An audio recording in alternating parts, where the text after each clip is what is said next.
Think about the last time a full year actually felt like a year. Not just passed, felt slowly, with texture, the way a Tuesday in July used to feel when you were 9 and the school year was still months away. Chances are you have to go back to childhood to find one. Somewhere along the way, years started collapsing into each other, whole seasons blurring into a single beige stretch you can barely separate from the one before it, and nobody warned you it would happen, or told you why. Ask most people why this happens and you'll get the same answer, and it's not wrong, it's just not finished. It's called the proportional theory, first proposed by a French philosopher named Paul Janet back in 1877, and the logic is almost too clean. When you're 1 year old, that single year is 100% of everything you've ever known. When you're 10, 1 year is only 10% of your life. By the time you're 50, a year is barely 2%, a sliver so thin your brain barely registers it moving past. Neat. Mathematical. Satisfying in the way a good equation is satisfying.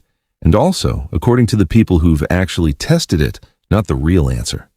Because if this were purely a math problem, the acceleration would be smooth and constant, a gentle curve for your entire life.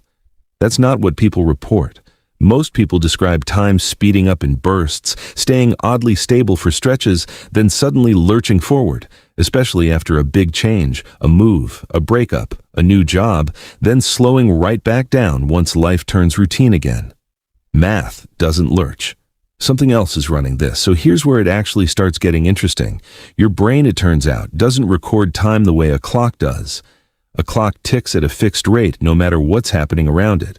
Your brain doesn't. It builds your sense of time out of memory, specifically out of how much detail got written down while something was happening. The neuroscientist David Eagleman has spent years studying this, and what he's found is that novelty is the thing that makes your brain hit record harder. New experiences get encoded richly, in detail, taking up real estate in memory. Familiar, repeated experiences barely get encoded at all.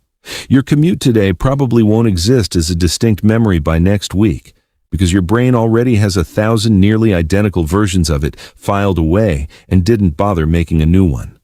Which is why your childhood summers felt endless, while last summer's already a blur.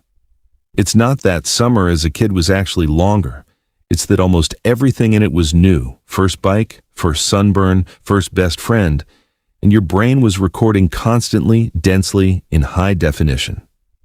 Adult summers run on repeat. Same commute, same coworkers, same weekend routine. Fewer new files get created, so when you look back, there's simply less there to look back on, and a stretch of time with fewer memories in it gets remembered as short even if the clock said otherwise. That's a real answer. It's still not the deepest one. Because here's the question that answer doesn't touch. Why does novelty itself become rarer as you age? Is it really just that your life gets more repetitive, or is something happening to the actual machine doing the recording? In 2019, a mechanical engineering professor at Duke named Adrian Bejan proposed something stranger. He suggested your brain works something like a camera, and the frame rate of that camera slows down as you get older.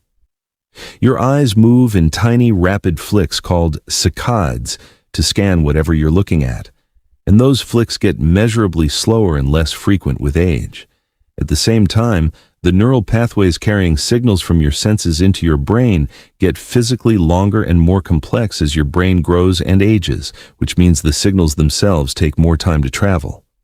A younger brain is pulling in more raw visual information per second, more frames than an older one. When your brain plays that information back later as memory, fewer frames means the whole scene feels like it's been fast-forwarded, the same way a movie shot at a low frame rate looks jumpy and quick compared to one shot at a high one.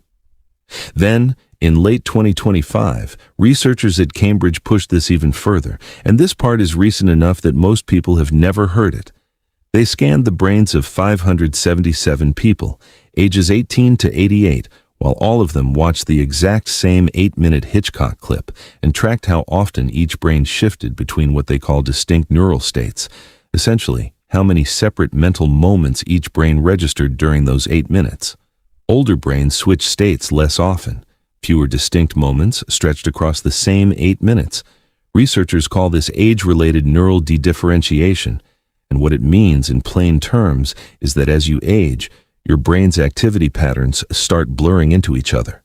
The line between one moment and the next gets less defined, which means it's not only that fewer new things are happening to you, your brain is also, quite literally, drawing fewer lines between the moments you do have. There's one more piece holding this whole system together, and it explains why all three of these answers are actually describing the same thing from different angles. Your sense of time runs on a kind of internal pacemaker, and the chemical that sets its speed is dopamine. Dopamine also happens to be the chemical most closely tied to novelty and reward, the same chemical that spikes when something new happens to you. And dopamine production declines steadily as you age. So the proportional math was never wrong. It was just describing the shadow of something deeper. Novelty genuinely does become rarer as you get older, both because your life becomes more routine, and because the very system that rewards you for seeking out new things is quietly losing power. Fewer new things happen. The chemical that would make you notice them is fading. Your brain records fewer frames, and when you look back, the whole stretch plays back like it barely happened at all. Which means the sentence, "time is speeding up," was never really true. Time hasn't moved. You have. Every day you spend on a version of yesterday, same drive, same room, same routine, is a day your brain quietly declines to file away in any detail worth remembering later. It's not being taken from you by some outside force. It's being handed back to you, unrecorded, because nothing about it asked to be kept, which is the part worth sitting with. The years that felt long weren't the calm ones. They were the disruptive ones, the moves, the new jobs, the relationships that scared you a little, the version of you that hadn't figured anything out yet, still fumbling, still paying attention because it had to. The years that vanish are the ones that felt safest while you were living them, the ones where nothing demanded your full attention because you'd already handled a version of it 100 times before.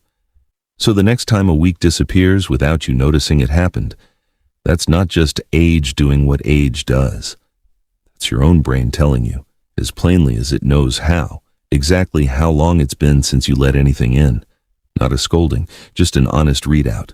The camera is always running. It just films what you actually give it something to shoot.